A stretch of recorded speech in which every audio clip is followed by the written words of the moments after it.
What's up, everybody? My name is Noah Washington, and I am your moderator today for Fanbase's HBCU Roundtable. I am joined by some great people here today. Right here is the cast of the newest and greatest film, House Party. Hey, appreciate it, family. Mr. Jacob Latimore. What's up? What's up? DC Youngfly. Pop it. Karen Obilum. How we all doing? Obilum. Obilum. It's okay. Obilum. That was cool. That was a cool name, though. Ooh, I liked it too. You know, Ashame is Nigerian. We just connected on our Nigerian heritage. Oh, did you? Yeah. You said Shane? No, Nigerian heritage. Do you have Nigerian heritage? I do have Nigerian heritage. What's your heritage? Yeah, Yoruba. Oh, wow. That's why you said that. Hey. Yeah. Ooh, we can't talk anymore. Now, to my right is some just awesome HBCU students. How are you all doing today? Good. Absolutely fantastic. So we are going to start off with our kickoff question. How does it feel to be black, brilliant, and beautiful? Karen, we'll start with you. Just who we are as people is so fun. It's so flavorful. It just feels... I'm just blessed. I'm just happy and grateful to be black. I'm happy and grateful that I get to be a part of the culture. I'm happy and grateful that I get to look like this, have this melanin, talk like this. My voice has like a little deepness to it. I think it's all just amazing. So everything about being black, I think, even the bad parts is I'm grateful for it. Yeah. I mean, you know, especially when you understand where you come from, like beyond. I'm 30. And people got to understand slavery was literally almost like 100 years ago. So we only like 2-3 generations down. Like, I know my grandmama was a child of a slave. So I'm really 2 generations away from knowing what slavery feel like. You feel what I'm saying? So it's like we're blessed. We're in a time right now where we have a lot more say-so, but we understand the system is still a slave mentality system. You see what I'm saying? Even though we have all this freedom. So I feel like we should take more advantage of the freedom so we can change the slave mentality system. Yeah. So I'm blessed to be black. I'm gonna be 100. I don't think I would want to be nobody else. No cap. Real. No cap. So you know what I mean? It's blessed. I give all the praise to the Most High. I'm glad you asked that question. I just came back from Africa yesterday.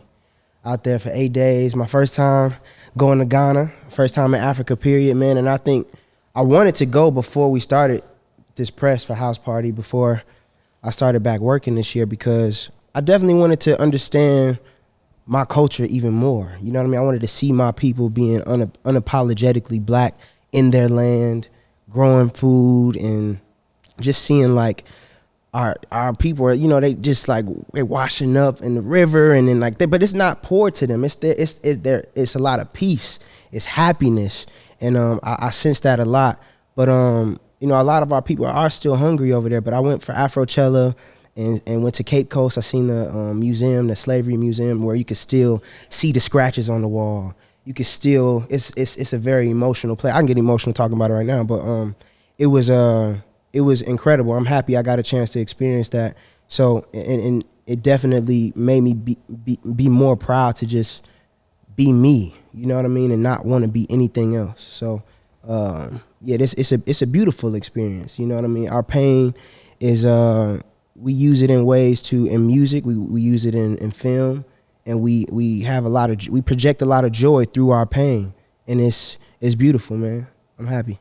Absolutely great. So now we're going to go over here to our wonderful students. We're going to start right here. All right. Hey, y'all. My name's India Rice. I'm a junior mass media arts major at Clark Atlanta. Hey. And so I just want to get, like, you know, kind of into your personal lives, like, in regards to the film. Like, you guys display hustle culture in the film. Like, that's part of the reasons why the party gets started. So can you talk about how hustle culture has impacted your life, how y'all hustled to get to where y'all are, and if y'all are still hustling in the process? Mm-hmm. Can you go ahead? I think they want us to do that. Yeah. Got to start off every point. Okay. Well, I have a kind of a love-hate relationship with the hustle culture. I appreciate the hustle culture. I do. But then there's another side where it's a very capitalistic thing to not be able to relax, to not be able to feel peace when you're not doing anything.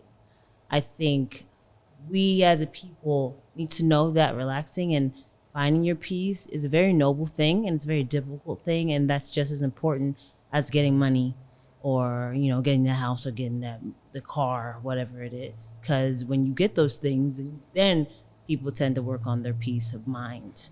And I think that's quite backwards, and I think that's why I feel like I've gotten as far as I have, because one day I just decided that, because acting is a lot of no's. There's mostly no's. Like 90% is no. So it's like, I'm not gonna spend all my time getting sad about the auditions that didn't happen or the ones I didn't get. I'm just gonna have fun. And if I get a yes in the process, then hell yeah. So that just helped me relax in the auditions. And then I started booking more, you know. But yeah, I think hustle culture has its time and its place, but I think just as important, you should hustle with your mentality. I like that. I love it. When it comes to hustle culture, I ain't know everything had a culture for real. I just, it's either in you or it ain't. You know where I come from. I come from the west side of Atlanta, so you got to be a hustler regardless. And a lot of people get complacent at what they may feel like is a hustle, but you're not being complacent. You're just being consistent at being complacent. And I spoke about this earlier about you got to be persistent. Persistent means being consistent through difficulties. It's a difference. You see what I'm saying? A lot of people go through a lot of things, and I don't want to minimize hardships, but it's all about how you overcome your hardships. You know what I'm saying? And you got to have a hustle mentality to know that in order for you to be a boss, you got to be an employee. And not even that. When you the boss, you got to understand the value of your employees. Without the employees, you're not a boss. You see what I'm saying? So you have to continue to adjust.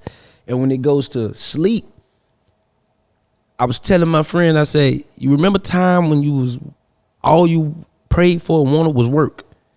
And then now the work comes, you saying, okay, I ain't got time for myself. No, you do. You have to make a schedule for yourself. Self-care is appropriate. You feel what I'm saying? It's sufficient. And what one thing about it is every level comes with adjustment. So when you go to the next stage, you got to say, okay, what's my purpose? What was I lacking on the last stage? Because like you said, when you hustle a lot, sleep you don't get. So in the next stage of hustling, that means this stage of hustling, you need to be working so you can get some sleep. So you won't continue to have so much stuff on your plate, so you won't be able to know yourself. You see what I'm saying? So every stage, you going to forever be hustling. I don't think your brain will never stop working unless you want it to. So that's how I feel about hustling. Yeah, and it's I think initially when we hear the word hustle, we like, it's about money, but it's also, man, you got to hustle for a peace mentality. You got to hustle for passion, because what happens when you make all the money you want? You can buy everything that you need, and that's why we see some of the most richest people maybe doing drugs, still trying to find something. You know what I'm saying? So again, I got to go back to the Africa trip, because that's what I seen with our people. Right. You know what I mean? It wasn't like they were chilling. You know what I mean? All this, like the drip, nothing mattered. You know what I'm saying? Like it just really put things in perspective of just like, you really want to, peace is the ultimate goal when you hustling for everything that you want. You know what I'm saying? So like it may start off as money because you never had money. You know what I'm saying? You like, I want to know what it feels like. Boom, I got the bus down Rolly. I got that. Now like, okay, now I'm not seeing I don't see the value in it anymore, because it decreases in value. You feel me? Because it, like, the things that we want don't mean anything. So I think you gotta really define your hustle. You know what I mean? I think that's the most important thing. We rush for moments instead of goals and understanding. First of all, you can't take none of this with you. Once you realize, oh snap, I'm working a lot, and it's selfish to only work for yourself, and you got a family to feed, and you got people that's around you. It's like I have a foundation, so I know, for example, this is not for me. I can easily go somewhere else and be by myself and do this and be straight. But I have 100, 200 people that depend on me. And not only that, my children, they gonna have kids. I'm thinking about my grandchildren. So we can have generational wealth. I'm the one that's going to make sure they can have peace and they can understand what's going on and keep spreading. So I have to break it. Somebody has to break the old ways of how we was thinking our mentality. Like you said, the slave ship mentality. We have a limit in the hood. I'm so glad I'm from the hood because I'm like, we so boxed in. Like, we're literally boxed in, and they thinking we either going to sell dope, rap, or play sports. 3 jobs out of so many occupations, we only get 3. Mm-hmm. That's where I had at, and if we don't make it those 3, we're done for. So by me even seeing the other side, like, first of all, we're blessed. We're all God-fearing. You feel what I'm saying? We walk highly that way, and everything else shall follow. Like the Bible said, if you seek it, you will find it. I think it's on us to go find what's our peace. Depression is something you haven't overcome yet. Mm-hmm. That's it. Yep. It's all about challenging and channeling your hardships. A lot of people don't control them. They'll let their hardships control them. Mm-hmm. Yep. Gotta keep going, big baby. Keep going. Keep going. Keep growing. Keep going. Keep going, man. Thank y'all so much. Yeah, Thank you. that was dope. Thank you for that question, because we, I mean, it was in the spirit. Yeah. But I gotta see us talk like that though too though. Yeah. That's why I like podcasts now. Like, I like all the podcasts. It gives everybody a voice, and it also gives us a platform to speak. So even people are going through some, we can talk it out. We can learn from each other. A lot of talks are audiobooks. Right. Mm-hmm. That's how I look at it. Somebody out there got it. Somebody got something that you're gonna pick up and take with you. Hey everyone, I am Jackie Flynn, a senior photojournalism major at Clark Atlanta University. And what I have to ask you all is, what was your process individually in order to execute and embody your character? For the house party. Okay. I was trying to keep up with the order. They said they wanted to do it. They said? Yeah, they said. They didn't know. My process. I think my process for most of my auditions is fairly similar, unless there's an accent that has to be had or research to be done. But I definitely make sure I know what every word means, because sometimes, these words that you may not know what it is, you just kind of gloss over them, but they actually have a lot to do with your character and why your character talks like that and what that thing might mean. So Venus was very well put together. And I know I give that energy, but I ain't. You know what I'm saying? No. But yeah, she's very well put together, and she's very much the voice of reason. And I can totally tap into that, because whether or not I want to be the voice of reason for my friends, like, I know I can be, but sometimes I will encourage them to do hood rat things, because life is short, YOLO. But I can definitely be that person. Like, I think I can find something in every character that I play that I can relate to. And even if I can't, I am empathetic enough to find that thing that they're passionate about and find the passion in that. So I'm always empathizing with my characters and making sure I can get into that mindset, even if they're a villain, even because they always have a reason for why they do what they do. So yeah, Venus was fairly easy because she has a great point. This is illegal. Let's not do it. Because we could go to prison. I could lose my job. You could lose your job. You could lose your daughter. So it was quite simple for me, for Venus. Well, to piggyback off of what Karen said, some movies, when you tap into a character, it's kind of have a psychotic attachment to it, because we have to, like you said, find passion in the character's passion. So we always find ourselves being other people, which is how theater is. If you ever get a character, I'm not DC, she's not Karen, he's not Jacob. He got to go be who the character is. She got to go be who this character is. So it's on us to drag whatever's on paper onto the screen. And for House Party, it was such a nostalgia, iconic moment. I'm into the music, but I've never been a DJ before. So I just want to get to the DJ mechanisms of what a DJ would look like. So I was watching like DJs just all on YouTube. Like, what was the DJ do? And when I read the script, I was like, all right, I can get into it. And shout out to Cal, because he fought for me. You feel what I'm saying? We got to have that unity. Yeah. And it's not really hard. You just got to be focused. Whatever you do, just make sure you be focused and just make sure you portray whatever the character is. Commit. You got to commit. Yeah. Commitment's number one. I think for me, I feel like House Party was refreshing, you know? So it was like, I've done a lot of drama in my career. Like I would say even with The Shy leading up to House Party, I feel like I'm having more fun on set. Mm-hmm. Like you said, like as actors, you are playing someone else. So you may not have time to deal with your own situations while you're on set. So if it's a crying scene and you're not in a bad mood, you gotta go find that. That's crazy. You know what I'm saying? Just to cry. You gotta go find that. Or yeah. Or if it's a comedic scene, but you actually going through something in your life, you gotta go find that comedic that relief. You know, so I think for me it was refreshing. I was in a place in my life. I think when we was filming, it was around my birthday. Yeah, it was lit. You was lit every day. I was saying, "What's up, everybody?"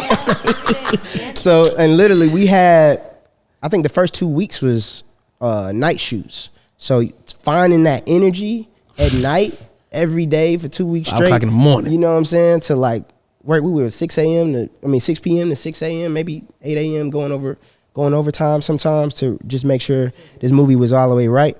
I think I got a chance to put a lot of my own energy into it, where it just felt like it was therapeutic. You know, I could just have fun, could dance, I could, you know what I'm saying? If I wanted to go chop it up with DC, like I've known DC for a long time, and Tosin, like it's so much energy to feed off of when you got thousands of extras on set every day. So it's just like I feel like I could be more myself with this one. It was dope. It was a house party. It was a house party. It was lit. You know what I'm saying? I like to walk in. What's happening? We was lit. Just know I'm like, what Jake is? They upstairs. What Karen at? Oh, she back there in the kitchen. Like, we literally made this house our house. Yeah. Yep. I was on the bed taking a nap. No doubt. Thank you. Okay. Hey, y'all. I'm Karis Nelson, a senior mass media arts major at Clark Atlanta University. So being that House Party is like culturally iconic in our culture, did you guys feel any sense of pressure while creating this movie? I mean, yes. I mean, we still do, honestly. People in the comments, boy, going crazy, going nuts, and they 9 years old. Like, you ain't even seen the first house party. You're 9. They need to stop remaking the class. Age limit is 13. I'm telling you. But yeah, we definitely felt that pressure. I mean, at least I did, and I mean, I know by now they did too, because we know what it is. We understand what we got on our hands. We understand the responsibility, and I hope they would trust us enough that we wouldn't attach your names to trash. You know, I wouldn't. Would y'all? No, shit. You dig what I'm saying? Exactly. Sometimes they hoodwink you. Right.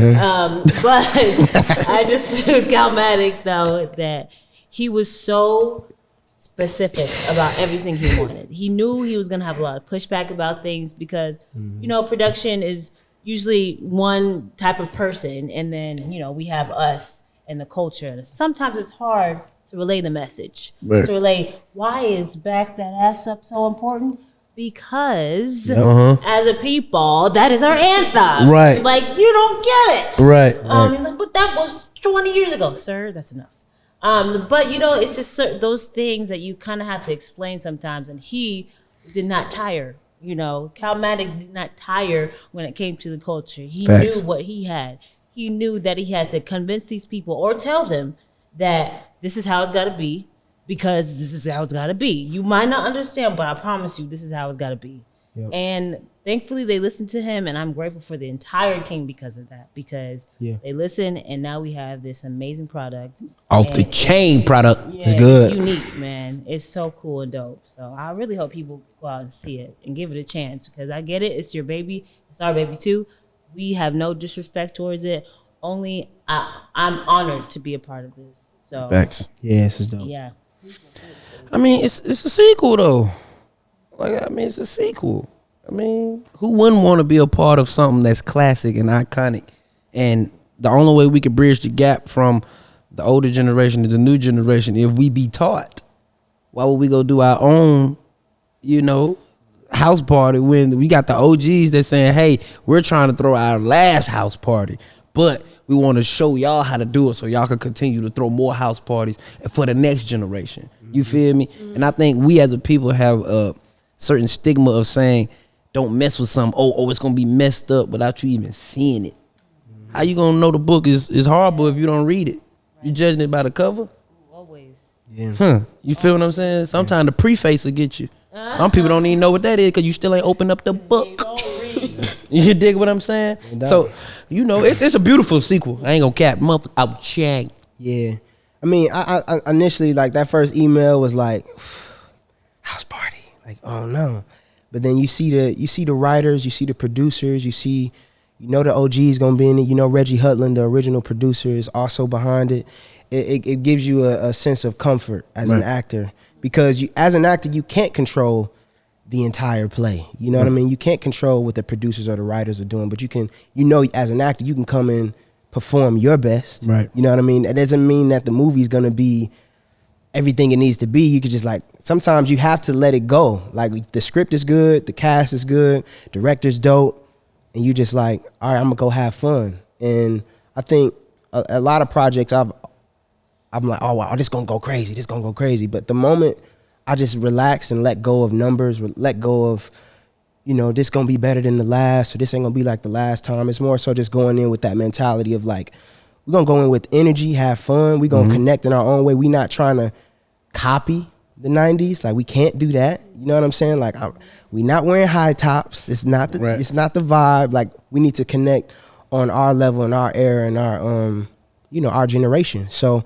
that's what made it feel good every day. After the first day, we were like, It's lit. We got some. It was an energy we just felt every day. Like, even after each take, we would go look at playback like, let's do that one more time. Let's add this and let's go that. And he's like, all right, one more time. Because when I don't know if people know this, when they do party scenes, they have to do it on mute. So, like, people are dancing, but it's no music playing. So we have to, like, shout out, yo, but there's no music going. So we had to do a couple takes, because sometimes the extras will have lower energy. And shout out to those extras. Yeah, shout out to the extras. They dance hours and days. And it was hard conversations with audio. We were like, I know we traditionally do party scenes on mute, but, like, we need takes with, like, 5 takes back to back where the music is going. Right. And like, we got to worry about audio later. The energy is just as important. Right. So I'm so glad we got them moments, because we literally, that was his videography. Him coming from videos. Because he a music video producer, so he know nostalgically, like, how to make it look. And then our acting, and then the DP with his cinematography, like, it was a beautiful blend of everything. So I'm not nervous no more. Yeah. But I was nervous in the beginning. I definitely was. I mean, it's important. It's important. Wow. Thank you guys so much for this enlightening conversation. How do you all feel? Y'all feel good? But you funny in here. I just want to tell you. Well, thank you guys. That is this coming was from amazing. It was. How do you feel? Audience, how do you feel? You're fine. You're all good. We're doing a house party, man. This is a house party. It's all good. It's all love. Man. Well, thank you all so much for joining us. This is from the Fanbase office here in Atlanta, Georgia. Download the app today. We'll see y'all soon. Thank y'all. Thank y'all. Fanbase.